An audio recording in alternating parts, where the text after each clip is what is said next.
السيدات والسادة السلام عليكم ورحمة الله وبركاته. In the name of Allah, the most compassionate, the most merciful, peace be upon you. اسمحوا لي بداية أن أرحب بكم جميعا وأشكركم على تلبية الدعوة لحضور هذا المؤتمر الصحفي، ونعلن للجميع بدء فعاليات تمرين الأسد المتأهب 2014. At first, please allow me to welcome and thank all of you for your kindly accepting our invitation to attend today's press conference. I hereby announce the start of Eagle Land 2014 events, which will... Okay, thank you. الذي ينفذ على أراضي المملكة الأردنية الهاشمية، والتي تستقبل مثل هذه التمارين المشتركة منذ سنوات طويلة مع شركائنا في العالم والمنطقة من دول شقيقة وصديقة. The exercise events will be held in Jordan. This exercise is a recurrent and joint exercise that has been conducted with the friendly and sisterly countries from the region and from all over the world for years. واسمحوا لي أن أرحب بصديقي اللواء روبرت كاتالوناتي، مدير التمارين والتدريب في القيادة المركزية الأمريكية، والذي عملت معه على مدار السنة الماضية والسنة اللي قبلها في التخطيط لهذا التمرين. فأهلا بكم يا سيدي. To begin with, let me in the beginning welcome our dear friend Major General Robert Catalanotti, Director of Exercise and Training at USCENTCOM, who I have been working for 2 years for planning for this exercise. Sir, you are most welcome. تمرين الأسد المتأهب الذي انطلق منذ عام 2011 هو الرابع لهذا العام، حيث ينفذ بقوات برية وبحرية وجوية يبلغ عددها قرابة 12,000 مشارك يمثلون أكثر من 20 دولة. Eagle Lion exercise will start in 2011 is conducted for the fourth time this year. More than 2,000 troops representing more than 20 countries are conducting land, air and sea exercises. وأود أن أشير إلى أن هناك تزايدا هذا العام في عدد الدول المشاركة لما يمثل هذا التمرين من ملتقى للقادة العسكريين وعلى كافة المستويات الاستراتيجية والعملياتية والتعبوية.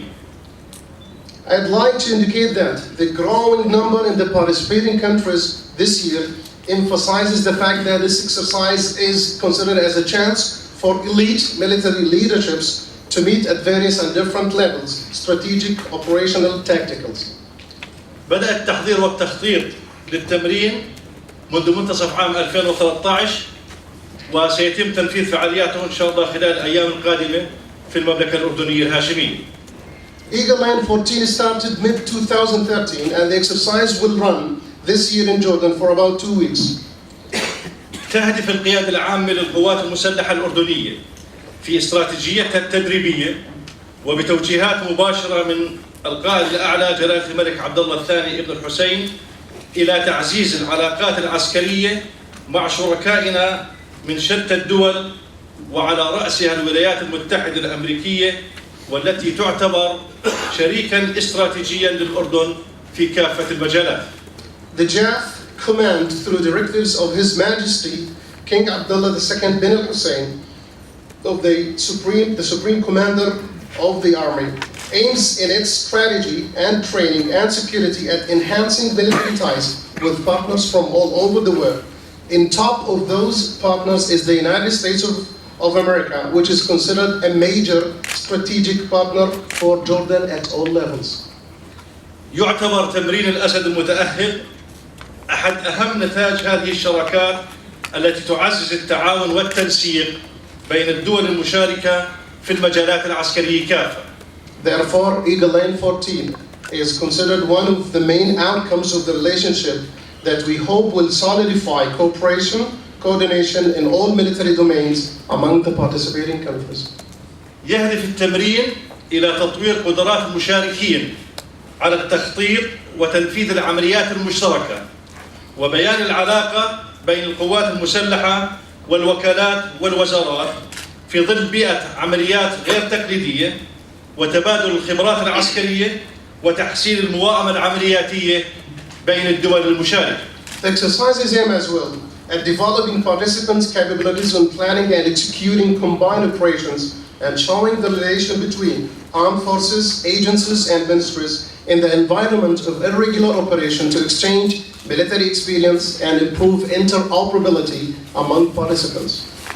كما يهدف التمرين إلى مكافحة الإرهاب والتمرد، عمليات الإخلاء، العمليات الإنسانية، أمن الحدود، إدارة الأزمات، الاتصالات الاستراتيجية، التخطيط للعمليات المستقبلية، مكافحة الإرهاب الإلكتروني، وتنفيذ عمليات الإسناد اللوجستي المشترك وغيرها من الأهداف التي تتوافق مع استراتيجية القوات المسلحة. This exercise will focus this year in counter-terrorism, insurgents, evacuation and humanitarian operations, border security, crisis management, strategic communications and future operational planning, cyber counter-terrorism, joint logistic operations, and other objectives that meet with the Army strategy. من خلال العمل في بيئة دولية لتطوير قدراتها العملياتية والتدريبية واللوجستية والإنسانية. Through working in an international environment to develop operational, training, and logistics and humanitarian capabilities. وتعزيز خبرات منتسبيها من خلال الاطلاع على أفضل وأحدث أساليب التخطيط والتدريب والتنفيذ لدى جيوش الدول المشاركة، خاصة في مجال إدارة العمليات المشتركة. Jordan aims at enhancing the expertise of its troops through staying side by side with the latest and the most advanced planning, training, and execution techniques applied by the armies of the participating countries in the domain of management of combined operations. وكما هو معروف لديكم أن القوات المسلحة الأردنية دائما تشارك الجيوش الشقيقة والصديقة في عمليات مشتركة، ومن أهمها عمليات حفظ السلام الدولية التي نحتفل هذه الأيام بمرور 25 سنة على مشاركتنا بها. As you might know, Jordan has always participated in combined operations with other friendly and sisterly armies, among which is peacekeeping operations, which Jordan marks nowadays the 25th participation anniversary. وتهدف هذه العمليات إلى حفظ الأمن والسلام الدوليين وتبادل الخبرات الإنسانية مع شركائنا في الإقليم والعالم. Jordan participation aims at maintaining international security and peace and exchanging humanitarian expertise with regional and global partners. وفي مجال العمليات الإنسانية نفخر بأن لدينا قوات حرس حدود استطاعت خلال السنوات الثلاث الماضية من التعامل مع أكبر موجة لجوء في المنطقة من الأشقاء السوريين عبر حدودنا الطويلة. In local humanitarian aspect, we take pride in our border guard command, which dealt successfully in the past 3 years all along its borders with the largest migration cycle of Syrian refugees in the region. بالعمل المشترك نحقق النجاحات التي نطمح إلى تحقيقها أمام ما يحيط بنا في هذا الإقليم والعالم من مخاطر أمنية تتطلب تكاتف كافة الجهود الدولية لينعم الجميع بالأمن والسلام. Through joint action in face of local and global security challenges, such successes are achieved. For everyone on this planet to enjoy safety and peace, all international efforts must be united. أهلا بكم مرة أخرى في الأردن الذي ينعم على الدوام بنعمة الأمن والاستقرار، والسلام عليكم ورحمة الله وبركاته. Welcome again in your second home, Jordan, where peace and stability are blessing. We pray God that they would last forever. Thank you a lot. شكرا جزيلا للعميد فهد الضامر. And let's ask Major General Kedanoti to give his opening speech, please. Good morning, ladies and gentlemen. Assalamu alaikum, and welcome back to many of you from last year, Eagle Eye in 2013, and I see some familiar faces from last year. Welcome, ahlan wa sahlan. صباح الخير واهلا وسهلا بالجميع. ارى وجوه قد رايتها في العام الماضي في تمرين الاسد المتأهب 2013، واود ان ارحب بالجميع واهلا وسهلا بكم. I'm so proud to be an American soldier today in the Hashemite Kingdom of Jordan, and with my fellow colleague Brigadier General Fahad. يشرفني أن أكون هنا كضابط أمريكي أقف مع صديقي العميد فهد. On behalf of General Lloyd Austin, the Commander of the United States Central Command, I would like to thank His Majesty King Abdullah II and the Hashemite Kingdom of Jordan for hosting Eagle Lion 2014, a multinational event involving more than 12,000 participants. I am proud to be with my Jordanian colleague, Brigadier General Fahad, who's been with me for the last 2 years, building Eagle Lion 2013 and 2014. He's clearly a great colleague, a battle buddy, a friend, as well as our families are very close, and I'm so proud to be standing with him this morning. نيابة عن الفريق الأول لويد أوستن قائد القيادة المركزية الأمريكية، أود أن أتقدم بالشكر إلى جلالة الملك عبد الله الثاني والمملكة الأردنية الهاشمية لاستضافتهم تمرين الأسد المتأهب لعام 2014. يعتبر تمرين الأسد المتأهب تمرين متعدد الجنسيات ويضم أكثر من 12,000 مشارك. يشرفني أن أكون هنا مع زميلي الأردني ورفيقي بالسلاح وصديقي العميد فهد الذي عملت معه في تمرين الأسد المتأهب 2013 وهذا العام 2014. United States Central Command and myself as the Director of Exercises and Training are very grateful for the outstanding leadership and care for Eagle Lion, both in last year's exercise and this year, from the United States Ambassador, His Excellency Ambassador Stuart Jones. نحن ممتنون لسعادة السفير الأمريكي في الأردن ستوارت جونز لقيادته المميزة والاهتمام الذي أبداه ويبديه لتمرين الأسد المتأهب في هذا العام والعام الماضي. Eagle Lion has been the premier United States Central Command exercise with our Jordanian partners since its inception in 2011. The exercise provides us with the opportunity to develop relationships and capabilities as clearly articulated by my colleague, Brigadier General Fahad.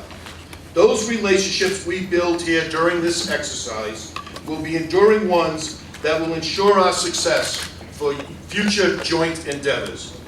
Eagle Lion will exercise a wide variety of air, land, and sea assets, integrating a full spectrum of operations into combined arms exercise.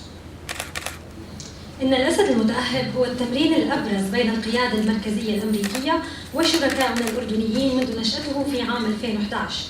يوفر هذا التمرين فرصة تطوير العلاقات والقدرات بين المشاركين والتي أشار إليها زميلي العميد فهد، إذ أن العلاقات التي نبنيها خلال هذا التمرين ستستمر وتدوم لضمان نجاح مساعينا المشتركة في المستقبل.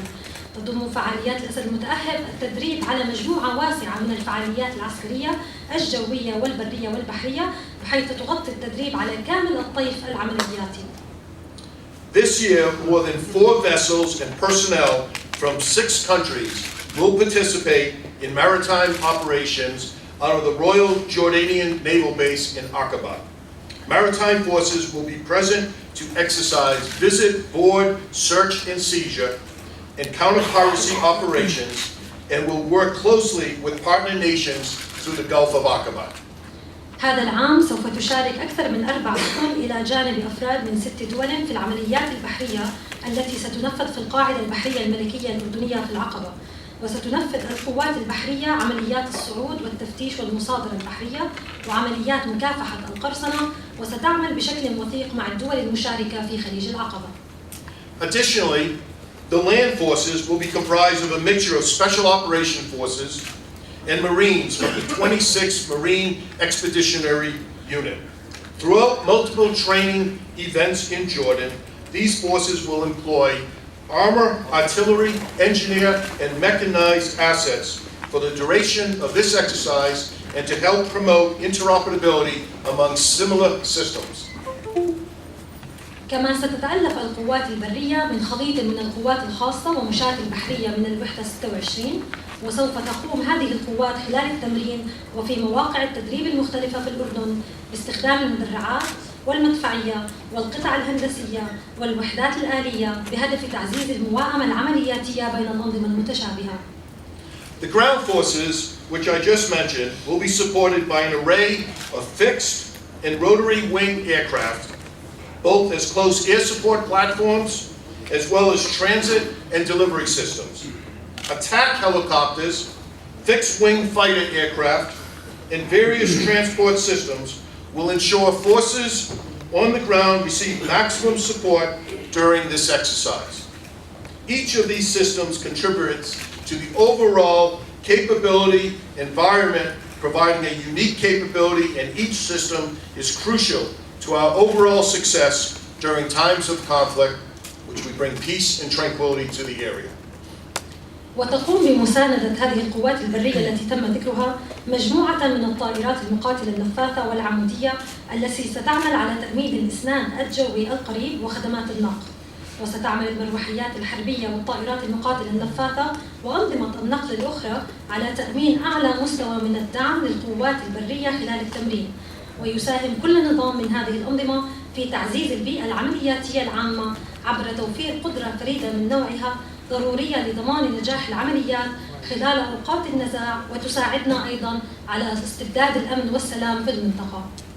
All of this combined training, led by the Jordanian Armed Forces, will come together over the next 2 weeks.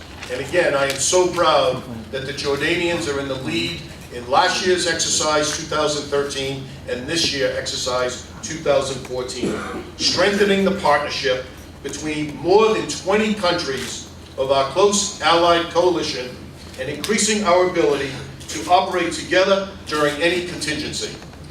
ويمتد هذا التدريب المشترك بقيادة القوات المسلحة الأردنية على مدى الأسبوعين المقبلين.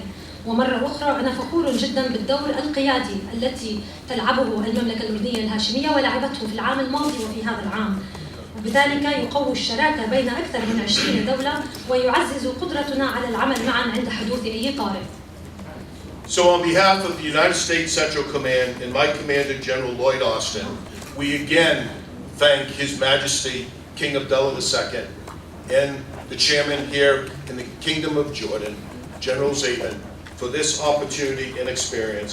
And we are honored to be here today with all of you, our Jordanian partners, and our 20 coalition nations that are participating. Thank you so much. Shukran. وبالنيابة عن القيادة المركزية الأمريكية ونيابة عن قائد الفريق أول لويد أوستن، أود أن أشكر مرة أخرى جلالة الملك ورئيس الأركان الجنرال الزبن. إنه لشرف عظيم لنا أن نكون هنا اليوم مع 20 دولة من قوات التحالف، وشكرا لكم. شكرا.